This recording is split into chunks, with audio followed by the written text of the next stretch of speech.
She was merely a tiny orphan child dwelling alone beside the stream.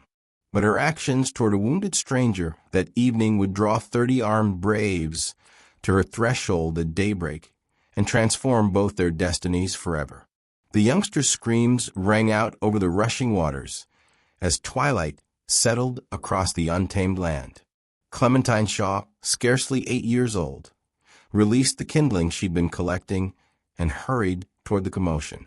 Through the evening fog, she glimpsed her, a girl near her own age, flailing in the shallow currents, one limb obviously damaged as she battled against the flow. Most frontier youngsters would have fled back to their households. But Clementine possessed no household to retreat to. The modest dwelling behind her contained only the ghost of her grandmother, who had died 3 months prior, abandoning her utterly isolated in this remote section of river territory. Perhaps that explained her lack of hesitation. Perhaps that's how solitude bred courage. The native child's black tresses clung to her skull as she panted and stretched frantically for the distant shore. Her limb, bent at an abnormal angle, couldn't bear her weight against the stones. Each attempt to rise sent the current toppling her again. Terror and agony filled her gaze as she noticed Clementine on the opposite bank. For an instant, they merely gazed at each other across the gap. Two youngsters, separate realms, one drowning while the other observed. Clementine had listened to tales murmured in settlement about native attacks, about children seized in darkness, about perils that prowled beyond the community boundaries. Her grandmother had cautioned her to avoid their people, but all she witnessed was an injured child requiring assistance. Without further consideration, Clementine stepped into the frigid water. The current instantly clutched at her tattered gown, threatening to carry her downstream, but she pushed onward. The riverbed was treacherous with moss-slick stones, and twice she nearly stumbled as she navigated across the perilous channel. Upon reaching the struggling girl, Clementine could observe the severity of her wounds closely. The girl's limb was severely swollen, likely fractured, and fresh gashes marked her arms where she'd been pulling herself through the undergrowth. Her respiration came in sharp, agonized pants, and her flesh felt cold and damp to touch. The girl spoke in her native language, urgent, frightened utterances that Clementine couldn't comprehend. But she didn't require understanding the dialect to recognize appreciation when she witnessed it. Cooperating, they succeeded in bringing the injured child to the safer, shallower water near Clementine's side of the stream. Ascending the muddy embankment proved even more challenging. The girl, who managed to whisper Ayana when Clementine indicated herself and stated her own name, couldn't place any pressure on her damaged limb. Clementine, small as she was, had to partially support, partially haul her new companion up the steep incline to cabin. By the time they reached the crude wooden entrance, both girls were drained and drenched completely. Clementine's grandmother had left basic healing supplies, and she attempted her best to cleanse Ayana's wounds and construct a brace from wooden sticks and torn cloth. The native girl endured the procedure with extraordinary fortitude, only flinching when Clementine had to realign what was clearly a broken bone. As the night deepened around the small cabin, Clementine shared her modest dinner of cornbread and wild berries. They sat beside the dancing firelight, two orphans from different realms, communicating through motions and the universal dialect of compassion. Ayana's fever had subsided, and some vitality was returning to her face. But what Clementine didn't realize, what she couldn't possibly realize, as she settled her unexpected visitor onto the cabin's sole bed, was that Ayana hadn't simply become lost. She was the daughter of Chief Running Bear, leader of the most formidable tribe in the territory, and 30 of his finest braves had been seeking her since she'd vanished 2 days earlier. Following her path that led directly to this isolated cabin by the stream, as Clementine drifted toward sleep on the hard wooden floor, wrapped in her grandmother's blanket, she had no notion that the sound of approaching hoofbeats was already growing nearer in the distance. The first rays of sunrise filtered through the cabin's single window. But it wasn't the dawn that roused Clementine. It was the sound of horses. Many horses encircling her home like thunder rolling across the ground.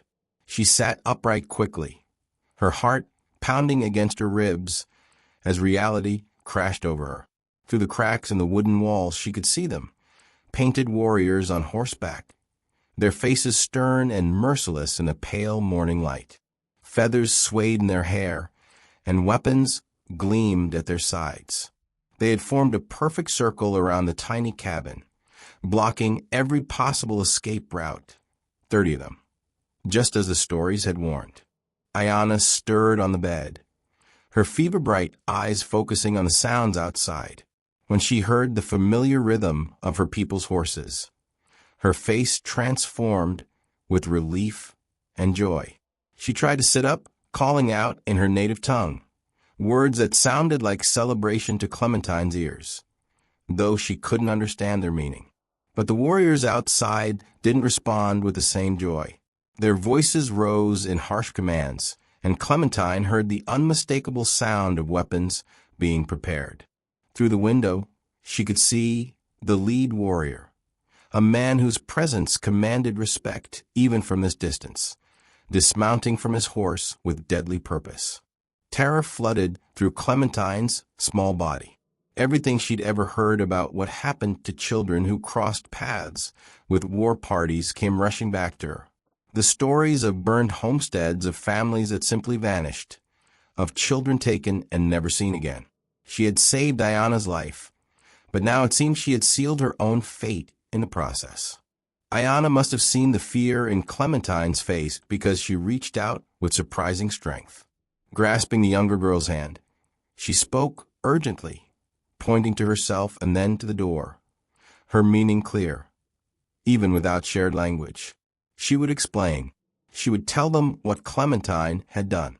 But would they listen? Or had Clementine's act of kindness already been interpreted as something far more sinister? The footsteps outside grew closer, deliberate and measured.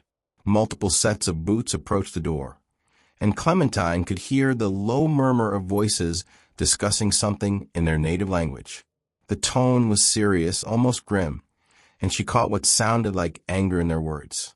Ayanna struggled to her feet despite her injured leg, leaning heavily against the wall as she prepared to face her people. She looked back at Clementine with eyes that seemed much older than her 9 years. And in that moment, both girls understood that everything would change when that door opened. The knock came like a thunderclap, 3 sharp raps that seemed to shake the entire cabin. But it wasn't the violent battering Clementine had expected. It was controlled, almost respectful, as if they were requesting permission rather than demanding entry. Still, Clementine's hand trembled as she reached for the wooden latch, knowing that her next decision would determine whether she lived to see another sunset in this wilderness she'd called home. The door swung open to reveal the most imposing man Clementine had ever seen. Chief Running Bear stood nearly 7 feet tall, his broad shoulders blocking out the morning light behind him. War paint streaked his weathered face in patterns that spoke of both ceremony and battle, and his dark eyes held the kind of authority that comes from leading warriors through life and death. But those fierce eyes immediately softened when they fell upon Ayanna.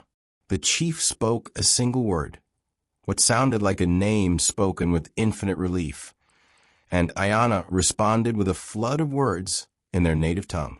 Her voice was urgent but respectful as she gestured toward Clementine, pointing to her bandaged leg, to the makeshift splint, to the empty bowl that had held their shared meal. Clementine stood frozen in the doorway, barely reaching the chief's chest as more warriors gathered behind him. Their faces remained unreadable, but she could feel their eyes taking in every detail. The medicine supplies scattered on the table, the blood-stained cloth from Ayanna's wounds, the careful way the native girl favored her injured leg. As Ayanna continued speaking, something remarkable began to happen. The tension that had filled the air like smoke started to dissipate. The chief's expression changed from stern authority to something that looked almost like wonder. His gaze shifted between his daughter and the small white child who had clearly spent the night caring for her. Other warriors leaned forward to hear Ayana's account, and Clementine caught her own name repeated several times. Each time Ayana said Clementine, she would gesture with obvious gratitude, touching her heart and then extending her hand toward her rescuer. But the moment that changed everything came when Ayana struggled to demonstrate what had happened at the river. Despite her pain, she mimicked falling into the water, showed how Clementine had waded in to help her, and acted out the careful journey to the cabin. When she reached the part about the medical care, she lifted her splinted leg and spoke with such emotion that tears gathered in her eyes. Chief Running Bear listened to every word, his weathered face growing more thoughtful with each detail. When his daughter finished her account, he turned his full attention to Clementine. For a long moment, he simply studied her, this tiny orphan girl who had risked her own safety for a stranger. Then he did something that shocked everyone present, including his own warriors. The great chief knelt down on one knee, bringing himself to Clementine's eye level. In halting but clear English, he spoke his first words to her. "You saved my heart." He placed his hand over his chest, then gestured toward Ayana. "My daughter, my heart you save." The warriors behind him exchanged glances of amazement. Their chief, a man who had never bowed to white settlers and had fought to protect their lands from encroachment, was kneeling before a child. But what he said next would change not just Clementine's life, but the relationship between two worlds that had been at war for generations. Chief Running Bear reached into a leather pouch at his side and withdrew something that made his warriors gasp audibly. It was a medallion unlike anything Clementine had ever seen, carved from what looked like sacred stone and strung on a cord of braided horsehair. The intricate symbols etched into its surface seemed to tell an ancient story of protection and honor. "This," the chief said slowly, holding the medallion between them, "belonged to my father. His father before many generations." His English was careful but determined, each word chosen with the weight of ceremony. "Only give to family, to blood." Ayana's eyes widened in shock.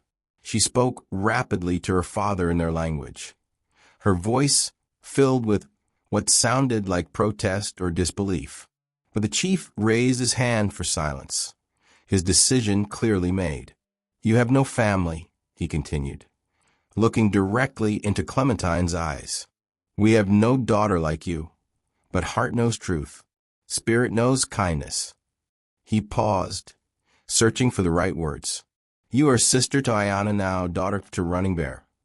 The medallion felt warm in Clementine's small hands as he placed it around her neck.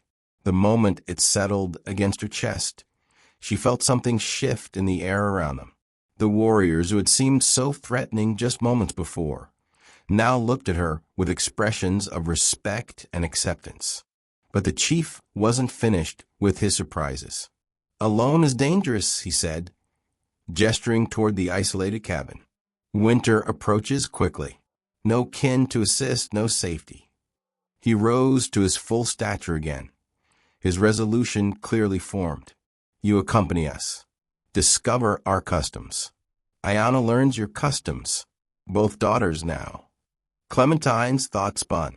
Everything she had ever experienced, this dwelling, her grandmother's legacy, the familiar curve in the stream, was being exchanged for something entirely unfamiliar.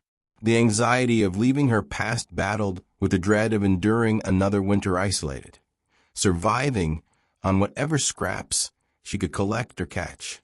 Ayana struggled upright and grasped Clementine's hand, speaking gently in a blend of English phrases and her native language. "Come, sister," she managed to express. Protected, warm kinship. The term kinship struck Clementine like a physical impact. She hadn't truly belonged to anyone since her grandmother's passing. The isolation that had been her constant companion for months suddenly felt overwhelming in the face of this unexpected offer of connection. But even as hope flourished in her chest, uncertainty crept in. What would the other tribal members think of a white child among them? Would she be welcomed? Or would she remain forever an outsider peering in? And what about the world she would be abandoning? Would she ever encounter another white face? Ever return to the existence she had known? Chief Running Bear seemed to detect her reluctance. "No decision now," he said kindly. "Time to consider." But he surveyed the empty cabin, noting its isolation and the signs of a child struggling to survive alone. "We not wait for choices." As if called by his words, a frigid breeze suddenly swept through the open entrance, carrying with it the scent of snow from the distant peaks. Clementine shivered, recalling how difficult the previous winter had been, even with her grandmother's assistance. The chief stepped back, allowing her space to process his proposal. But his next words sent a chill through her that had nothing to do with the wind. "Other perils approach soon. Soldiers seek Ayana's path. Find tracks to cabin. Better not be here when they arrive." The chief's warning about soldiers sent ice through Clementine's veins. She had heard tales about the cavalry patrols that swept through the territory, treating any contact between settlers and natives as potential conspiracy. If they discovered evidence that she had sheltered Ayana, they wouldn't inquire first. How? How long? Clementine managed to whisper. One of the warriors stepped forward and spoke urgently to his chief in their native tongue. Running Bear's expression darkened as he listened. Then he turned back to Clementine with new urgency in his voice. "Midday, today," he said, indicating toward the sky, maybe earlier. The reality crashed over her like the river current that had nearly claimed Ayana. Remain here and face questioning or worse from soldiers who would view her kindness as betrayal, or abandon everything behind and venture into a world completely unknown to her. Ayana squeezed her hand tighter, sensing her inner conflict. Despite her pain, the native girl managed to stand and limp toward the small collection of items that represented Clementine's entire existence. Her grandmother's blanket, a wooden doll carved by hands long deceased, a few precious volumes, and a tin container holding her grandmother's wedding band. With careful movements, Ayana began gathering these treasures, speaking softly to her father. The chief nodded and gestured to two of his warriors, who immediately moved to help pack Clementine's belongings with surprising gentleness. "You bring grandmother's soul," the chief said, watching as they wrapped the blanket carefully. "Honor ancestors. We understand this." But even as relief flooded through her at his understanding, a new fear seized Clementine's heart. What if I can't learn your ways? What if I don't belong? For the first time since arriving, Chief Running Bear smiled, an expression that transformed his entire face from stern authority to warm father. "Ayana could not walk river alone," he said simply. "You teach her strength. She teach you belonging. Both learn together." The sound of distant hoofbeats suddenly echoed across the valley, still far away, but approaching fast. The warriors immediately stiffened, hands moving instinctively toward their weapons. The chief's smile vanished as quickly as it had appeared. "Soldiers," he said grimly, "time to choose is now."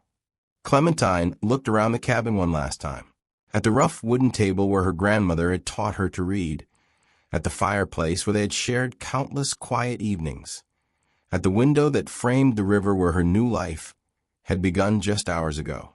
Then she looked at Ayana, who was watching her with eyes full of hope and friendship, and Chief Running Bear, who had offered her something she thought she'd lost forever: family.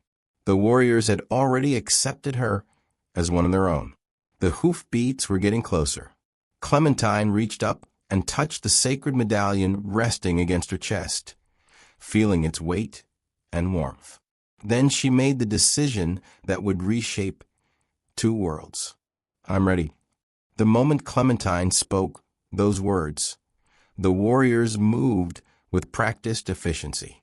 Within minutes, her few possessions were secured on horseback and a gentle mare was brought forward, calm and steady, chosen specifically for a child who had never ridden. Chief Running Bear lifted Clementine onto the horse's back as if she weighed nothing, then carefully helped Ayana up behind her. "Hold tight to sister," he instructed. "She keep you safe on horse. You keep her safe in heart." As they prepared to leave, Clementine took one final look at the cabin that had been her world. The morning sun painted its weathered walls gold, and for a moment she could almost see her grandmother standing in the doorway, nodding with approval at the choice her granddaughter had made. The war party moved out silently, following deer trails that wound through dense forest and across hidden streams. The warriors had positioned themselves protectively around the two girls, with scouts ranging ahead and behind to watch for pursuit. Every few minutes, Chief Running Bear would ride close enough to check on them, his eyes constantly scanning for danger. But it was Ayana who proved to be Clementine's anchor during those first terrifying hours. Despite her injured leg, she remained steady behind Clementine, offering quiet words of encouragement whenever the younger girl seemed overwhelmed.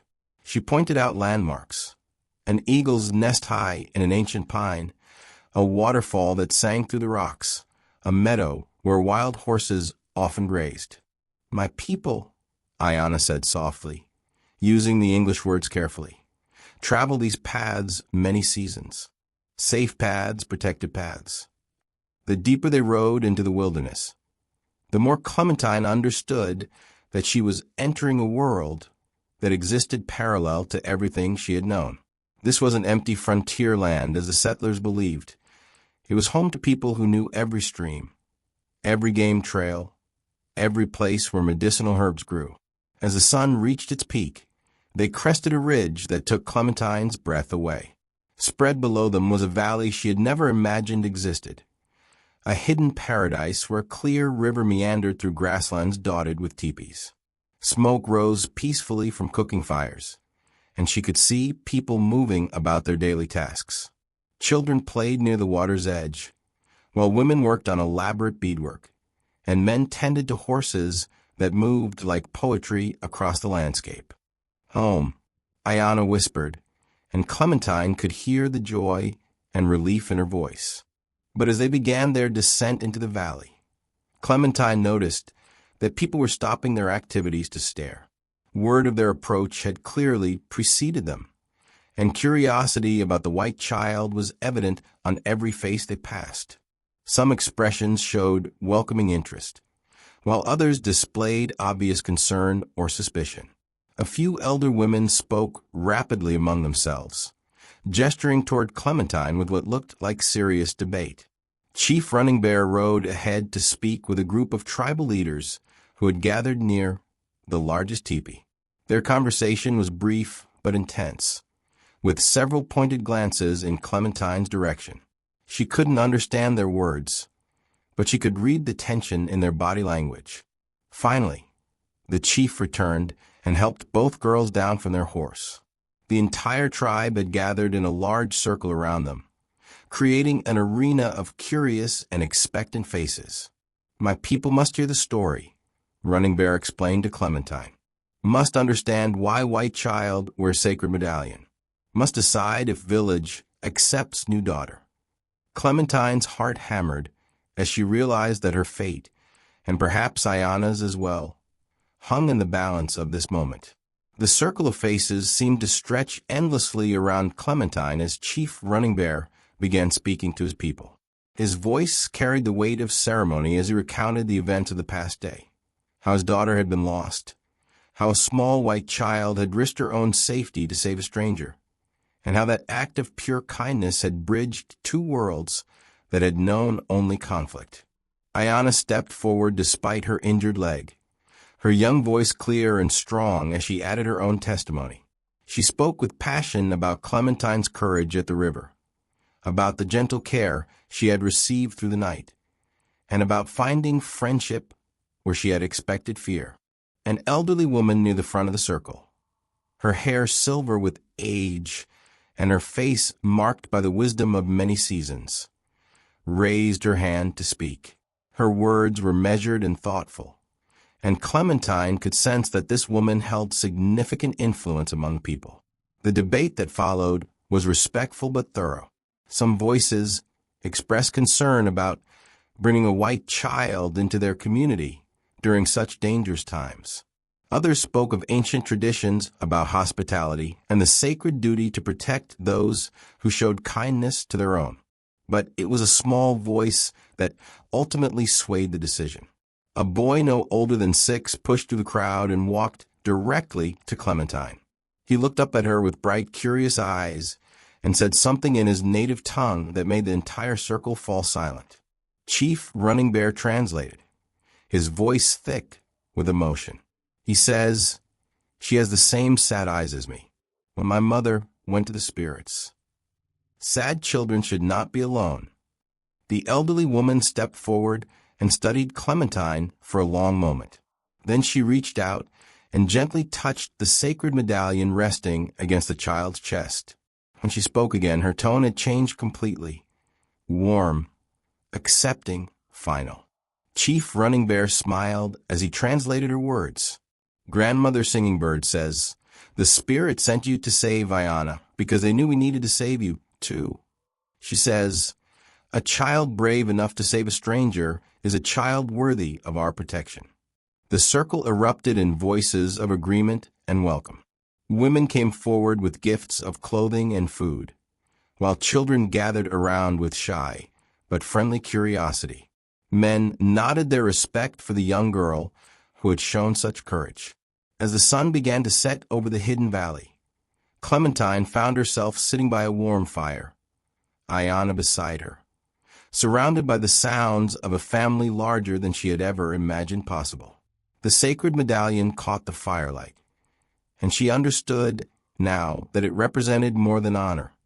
It was a promise of belonging.